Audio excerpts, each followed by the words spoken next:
Ok, so hola. Hoy vamos a empezar a usar el presente del subjuntivo. Just double check and making sure my recorder is actually going there. And the present subjunctive is actually a tense within a new mood of verbs. The mood is known as the subjunctive, and we'll be discussing what these moods are shortly. You have one note packet here, but it's going to be two separate notes videos. And so today we're really focusing on KS, what is it, and how to conjugate it. And then the next video is going to focus more on como lo usamos, how do we use it.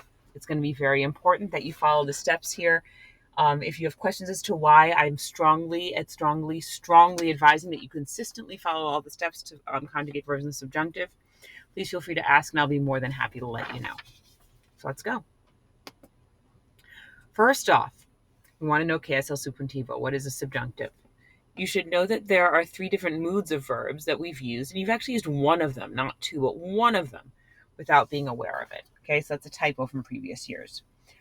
So you switch the order in which you do things this year.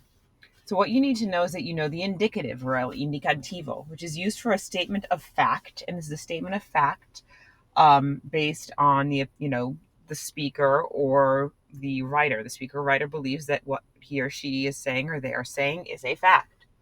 So unos tiempos verbales que tú sabes son, so you already know these tenses, el presente, pretérito, perfecto, presente, perfecto.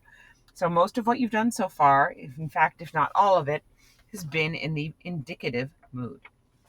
The imperativo is for commands, mandatos, and we'll be learning those next unit. It's about the environment, so be aware that when we learn commands, some of what you've used for the subjunctive may be useful depending on what we are discussing or what we decide exactly to discuss.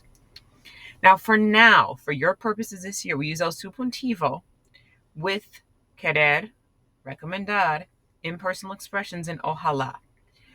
It's really used to describe what someone wants something else to do, but for our purposes this year, we're keeping it fairly straightforward and limiting the reasons why we'd be using it, okay, for the time being. If you want more information, I do have it, and I'm happy to give it to you. The uses, of course, will be discussed in the next video. For now, let's discuss how to conjugate these verbs. So para los verbos AR, once again, I strongly advise following all of these steps. You're going to start with the forma yo and el presente, so the present indicative.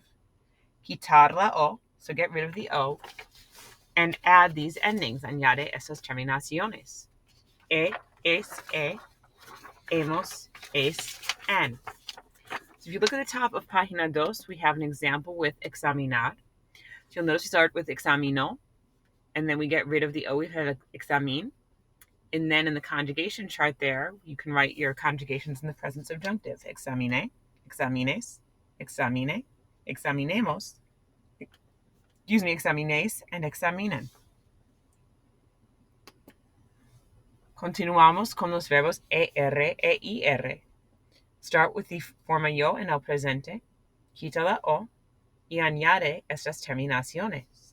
A, as, a, amos, ais, an. So we have an example here with the verb sufrir, el verbo sufrir, which is an IR verb. Start with sufro, get rid of the o, you have sufro, and when you add that ending for the subjunctive, you have sufra, sufras, sufra, suframos, sufrais, and sufran.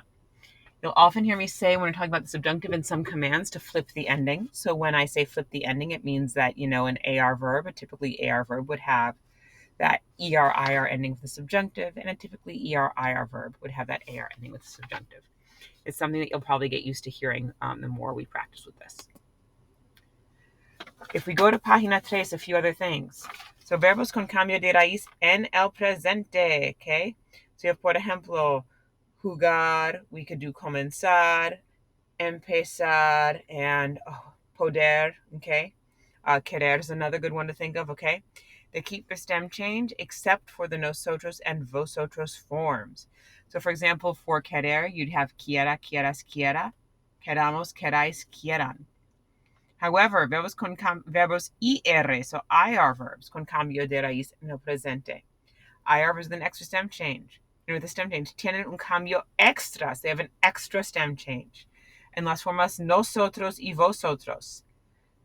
In the nosotros and vosotros forms, with an IR stem change verb in the present subjunctive, An E changes to an I, so I to I, O, a U, O to U. So a couple of examples here. We have preferir, prefiera, prefieras, prefiera, prefiramos, prefierais, prefieran. For dormir, duerma, duermas, duerma, durmamos, durmais, and duerman.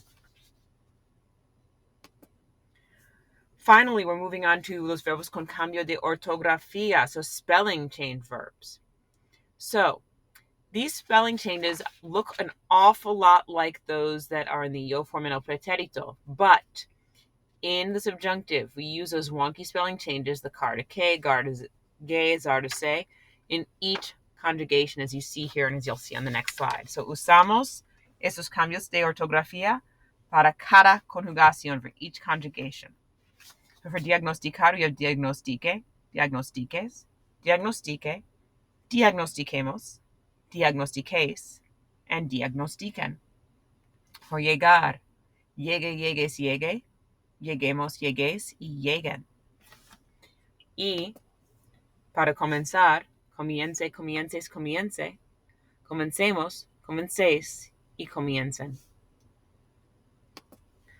Finally, if you look at página 4 del paquete de apuntes, hay unos verbos completamente irregulares. There are a few verbs that are completely irregular, but they are on página 4 del paquete de apuntes already provided for you.